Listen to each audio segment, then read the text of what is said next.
Welcome to ഡാൻബർ റിബോണ്ട്. So last വീഡിയോയിൽ നമ്മൾ ജെനറ്റിക്സിലേക്ക് ഒരു ചെറിയ ഇൻട്രഡക്ഷൻ നടത്തി. ഈ വീഡിയോ നമ്മൾ അല്ലീലിനെ പറ്റി പഠിക്കും.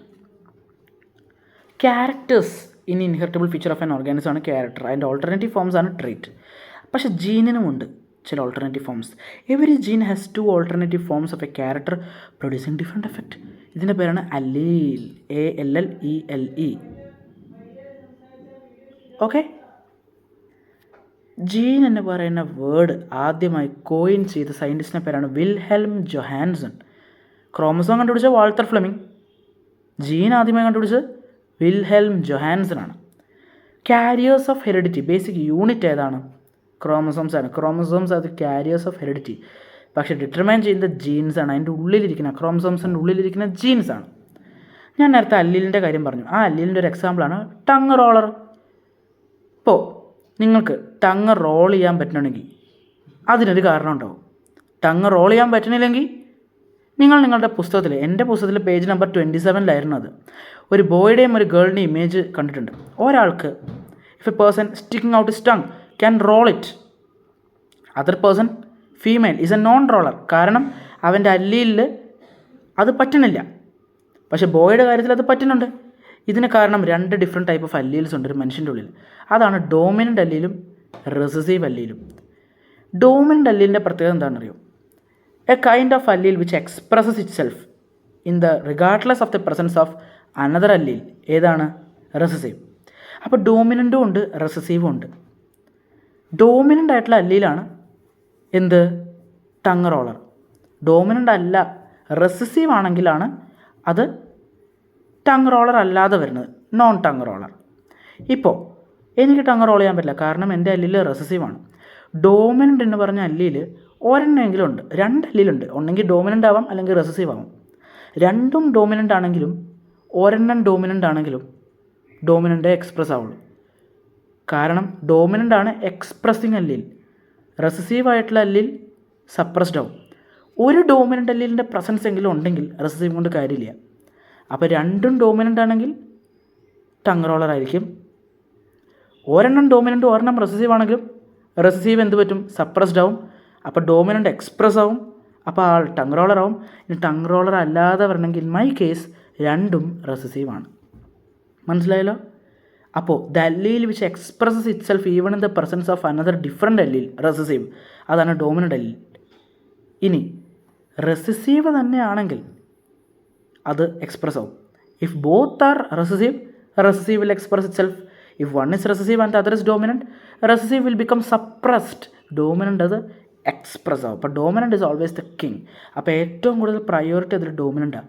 ഇനി രണ്ടും ഡോമിനൻ്റ് ആണ് പറഞ്ഞില്ലേ. So both is the same kind of allele. അതിനെ ഹോമോസൈഗസ് ഡോമിനൻ്റ് എന്ന് വിളിക്കും. സിമിലർ പെയറാണ് ഡോമിനൻ്റ് ആൻഡ് ഡോമിനൻ്റ്. ഡോമിനൻ്റിനെ ഡി എന്ന് വിളിക്കാം. ഡി രണ്ടും ഡി അല്ലേ? അപ്പോൾ സെയിം പെയറാണ്. Similar homologous. Okay. Homozygous homologous ഡിഫറെൻറ്റാണ്. ഹോമോസൈഗസ് എന്ന് പറഞ്ഞാൽ similar pair, heterozygous dissimilar pair. Homologous എന്ന് പറയുന്നത് ഹോമോലോഗസ് ക്രോമസോമാണ്. അത് വെച്ച് ഒരിക്കലും കൺഫ്യൂസ് ആകാൻ പാടില്ല. ഹോമോലോഗസും ഹോമോസൈഗസും ഡിഫറെൻറ്റാണ്. ഇപ്പോൾ 2 റെസസീവ് അല്ലിലും 2 ഡോമിനൻ്റ് അല്ലിലും സിമിലർ പെയർ അല്ലേ? അപ്പോൾ അതിനെ ഹോമോസൈഗസ് ഡോമിനൻ്റ് എന്ന് വിളിക്കും. രണ്ടും ഡോമിനൻ്റ് ആണെങ്കിൽ ഹോമോസൈഗസ് റെസസീവ് എന്ന് വിളിക്കും. എപ്പോൾ? രണ്ടും റെസസീവ് ആണെങ്കിൽ. ഹെട്രോസൈഗസ് ഡോമിനൻ്റ് എന്ന് പറയുന്നത് ഒന്ന് ഡോമിനൻറ്റും ഒന്ന് റെസസീവും ആണെങ്കിൽ. അപ്പോൾ അവിടെ എക്സ്പ്രസ് ആവുന്നത് എന്താ? ഡോമിനൻ്റ്. ഹെട്രോസൈഗസ് റെസസീവ് ഇല്ല, കാരണം recessive allele will only express itself in the presence of another recessive allele. ഇനി 2 വേറെ ടേം ഉണ്ട്, ജീനോ ടൈപ്പും ഫീനോ ടൈപ്പും. ഞാൻ പറഞ്ഞില്ലേ, ഡോമിനൻ്റ് അല്ലീൽ വന്നാൽ ഒരാൾ ടങ് റോളർ ആവും. ഒരെണ്ണം ഡോമിനൻ്റ് ഒരെണ്ണം റെസസീവ് ആണെങ്കിലും ഡോമിനൻ്റ് ആയിരിക്കും എക്സ്പ്രസ് ആവുക. രണ്ടും റെസസീവ് ആണെങ്കിൽ മാത്രമേ ആ ആൾ നോൺ ടങ് റോളർ ആവും. ജീനോടൈപ്പ് എന്ന് പറഞ്ഞാൽ genetic constitution of an organism എന്ന് പറഞ്ഞാൽ എത്ര ഡോമിനൻ്റ് അല്ലീലുണ്ട്, എത്ര റെസസീവ് അല്ലീലുണ്ട്, അതിൻ്റെ കോൺസ്റ്റിറ്റ്യൂഷൻ, ദ നമ്പർ, അതാണ് ജീനോടൈപ്പ്. എക്സ്പ്രസ് വരുന്ന ക്യാരക്ടർ, ഈ ജീനോടൈപ്പ് കാരണം വരുന്ന ക്യാരക്ടറാണ് ഫീനോടൈപ്പ്. അപ്പം ഞാൻ പറഞ്ഞില്ലേ, ഒരാളുടെ ഉള്ളിൽ ഡോമിനൻ്റ് ഉണ്ടെങ്കിൽ, ഒരു ഡോമിനൻ്റ് എങ്കിലും ഉണ്ടെങ്കിൽ അയാൾ ടങ് റോളർ ആവും. അപ്പോൾ ജനറ്റിക് ജീനോടൈപ്പ് എന്താണ്? ഡോമിനൻ്റ് അവിടെ ഉണ്ട്. ഫീനോടൈപ്പ് 1:1 വരും. ജീനോടൈപ്പും ഫീനോടൈപ്പും റിലേറ്റഡ് ആണ്. ജനറ്റിക് കോൺസ്റ്റിറ്റ്യൂഷൻ, എത്ര ഡോമിനൻ്റോ എത്ര റെസസീവോ ഉണ്ടോ അയാളുടെ ഉള്ളിൽ, അതാണ് ജീനോടൈപ്പ്. ഇതിൻ്റെ പ്രസൻസ് കാരണം എന്ത് ക്യാരക്ടറാണ് അയാൾ കാണിക്കുന്നത്, അതാണ് ഫീനോടൈപ്പ്, എക്സ്പ്രസ്ഡ് ഷോൺ ക്യാരക്ടർ. ഈ ചാപ്റ്ററിൽ തന്നെ വളരെ ഇമ്പോർട്ടൻ്റ് ആയിട്ടൊരു കാര്യത്തിൽ നമുക്ക് പോകാം, സെക്സ് ലിങ്ക്ഡ് ഇൻഹെറിറ്റൻസിനെ പറ്റി. Sex linked inheritance is the appearance of a trait which is due to the presence of an allele exclusively on the X chromosome or on the Y chromosome. ഞാൻ പറഞ്ഞു ഒരു important ആയിട്ട് കാര്യം, അച്ഛനിൽ നിന്ന് എപ്പോഴും മകൾക്കും അമ്മയിൽ നിന്ന് എപ്പോഴും മകനുമായിരിക്കും ഈ സ്കിൽസ് പാസ്സാവുക. സാധാരണ നമ്മൾ ഒരാൾ സെക്സ് ലിങ്ക്ഡ് ഇൻഹെറിറ്റൻസ് ഡിസീസുകളുണ്ട്. കളർ ബ്ലൈൻഡ്നെസ്സും ഹീമോഫീലിയ എന്ന് പറയുന്നത് ബ്ലഡ് ക്ലോട്ടിങ് ഉണ്ടാവും. ഇപ്പോൾ ഇവിടെ എനിക്ക് ചെറിയ മുറിവ് പറ്റി, അവിടുന്ന് ബ്ലഡ് പോയിക്കൊണ്ടിരിക്കും. 5-6 മിനിറ്റ് ബ്ലഡ് പോയാൽ ആൾ മരിച്ചു പോകും. ബ്ലഡ് ക്ലോട്ടാവില്ല. സാധാരണ ഇതിൽ മുറിവ് പറ്റിയാൽ ബ്ലഡ് ക്ലോട്ടാവില്ലേ? ഇത് വരില്ല, പ്ലേറ്റ്ലെറ്റ് വരില്ല. അത് ഹീമോഫീലിയ ആണ്. അത് വളരെ അധികം ഡേഞ്ചറസ് ആയിട്ടൊരു കാര്യമാണ്. സോ ഒരു ജീൻ അല്ലെങ്കിൽ ഒരു കുട്ടി ജനിക്കാൻ പോകുന്ന ഒരു ബോയ് അല്ലെങ്കിൽ ഒരു ഗേൾ ആണോ എന്നും ആ കുട്ടിക്ക് എന്തെങ്കിലും അസുഖം വരുവാണോ അതിൻ്റെ പ്രോബബിലിറ്റി എന്താണെന്നും കണ്ടുപിടിക്കാനുള്ള ഒരു പ്യൂണറ്റ് സ്ക്വയർ ഉണ്ട്. അത് ഞാൻ പറഞ്ഞാൽ നിങ്ങൾക്ക് മനസ്സിലാവും, എനിക്കിത് കാണിക്കാൻ പറ്റില്ല ബോർഡിലൊന്നും. അത് നിങ്ങൾക്ക് ടീച്ചറിനെ മാത്രമേ കാണിക്കാൻ പറ്റുള്ളൂ. പ്യൂണറ്റ് സ്ക്വയർ, ആ പ്യൂണറ്റ് സ്ക്വയർ വെച്ച് നമ്മൾ ഫീമെയിൽ സൈഡിലും മെയിൽ മുകളിലും എഴുതി നമ്മൾ ക്രോസ് ചെയ്ത് നോക്കും. സാധാരണ ഹിമോഫീലിയക്ക് ഫീമെയിൽസും കളർ ബ്ലൈൻഡ് ഫീമെയിലും വളരെയധികം റെയറാണ്. കാരണം മെയിലും ഫീമെയിലും കളർ ബ്ലൈൻഡ് ആയാൽ മാത്രമേ ഒരു മകളെങ്കിലും ആവുള്ളൂ. കാരണം സാധാരണ ഞാൻ നിങ്ങൾക്കൊരു എക്സാമ്പിൾ പറയാം. XX എന്ന് പറയുന്ന ക്രോമസോംസ് വന്നാൽ അതിന് ഫീമെയിലാണ്. 22+XX ഞാൻ പറഞ്ഞു ഫീമെയിലാണ്. XY ആണെങ്കിൽ അത് മെയിലാണ്. അതിലേതെങ്കിലും ഒരെണ്ണം ഫീമെയിലിന് പോയാൽ അത് നമ്മൾ X ഡിഗ്രി എന്ന് കാണിക്കും. അത് ഡിഫക്റ്റീവാണ്. അത് രണ്ടും കളർ ബ്ലൈൻഡ് ആവണം.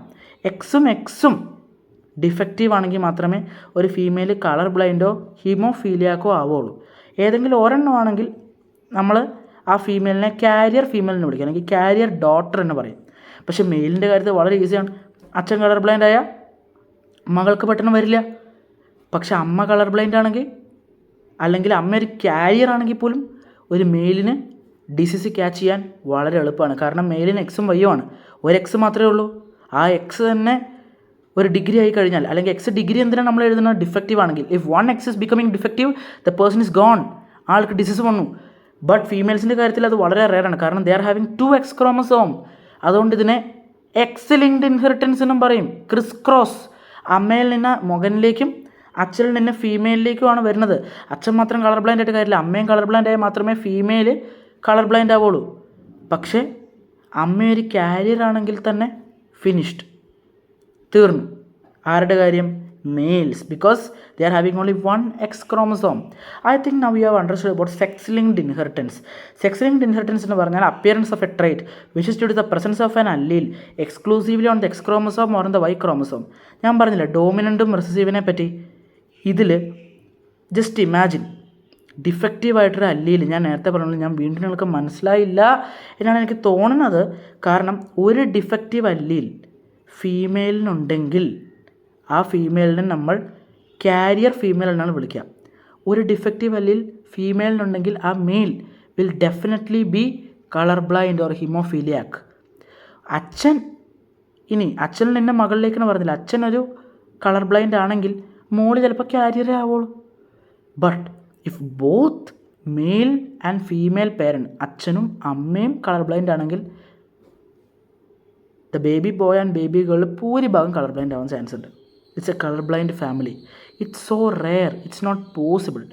അവിടെ കുട്ടിക്ക് ഇതുപോലത്തെ ഡിസീസ് ക്യാച്ച് ചെയ്യാതിരിക്കാൻ വേണ്ടി എന്തൊക്കെ മാർഗ്ഗങ്ങൾ ചെയ്യണം എന്ന കാര്യത്തിൽ 2 ആസ്പെക്റ്റുണ്ട്. നിങ്ങൾ കേട്ടിട്ടുണ്ടാവും ജനറ്റിക് കൗൺസിലിംഗ്. ഈ ജനറ്റിക് കൗൺസിലിങ്ങിൽ 2 ന്യൂലി മാരീഡ് കപ്പിൾസ് പോയാൽ ഇവർക്ക് കളർ ബ്ലൈൻഡ്നെസ് ഉണ്ടെങ്കിൽ ജനിക്കാൻ പോകുന്ന കുട്ടിക്ക് അത് എങ്ങനെ നമ്മൾ ഒഴിവാക്കും, കുട്ടി എങ്ങനെ ഹെൽത്തി ആവും എന്ന കാര്യത്തിൽ കൂടുതൽ റിസർച്ച് നടത്തുകയും അങ്ങനെ അവസരം കണ്ടുപിടിക്കുകയും ചെയ്തൊരു മാർഗ്ഗമാണ് genetic counselling. So that this criss cross ഇൻഹെറിറ്റൻസിനെയും ഈ സെക്സ് ലിങ്ക്ഡ് ഇൻഹെറിറ്റൻസ് ഡിസീസിനെയും നമുക്ക് നിയന്ത്രിക്കാൻ പറ്റും. സോ ഇൻ ദിസ് വീഡിയോ നമ്മൾ കുറേ ദീർഘചിഹ്നം തോന്നുന്നു. Don't worry guys, but this is for the benefit. അല്ലീൽസിനെ പറ്റി നമ്മൾ പഠിച്ചു, ക്രോമസോംസ് ദ കാരിയേഴ്സ് ഓഫ് ഹെറിഡിറ്റിനെ പറ്റി പഠിച്ചു, പ്യൂണറ്റ് സ്ക്വയർ, സെക്സ് ലിങ്ക്ഡ് ഇൻഹെറിറ്റൻസിനെ പറ്റി പഠിച്ചു. ഇനി നമ്മൾ അവസാനം അടുത്ത വീഡിയോയിൽ നമ്മൾ 1 മിനിറ്റ് മാത്രമുള്ളൊരു ടോപ്പിക്ക് മാത്രമായിട്ട് എടുത്താൽ നമുക്ക് കാര്യമില്ല. സോ ഈ വീഡിയോ ഞാൻ 1.5 മിനിറ്റിനകം ഇപ്പോൾ തന്നെ തീർക്കാം.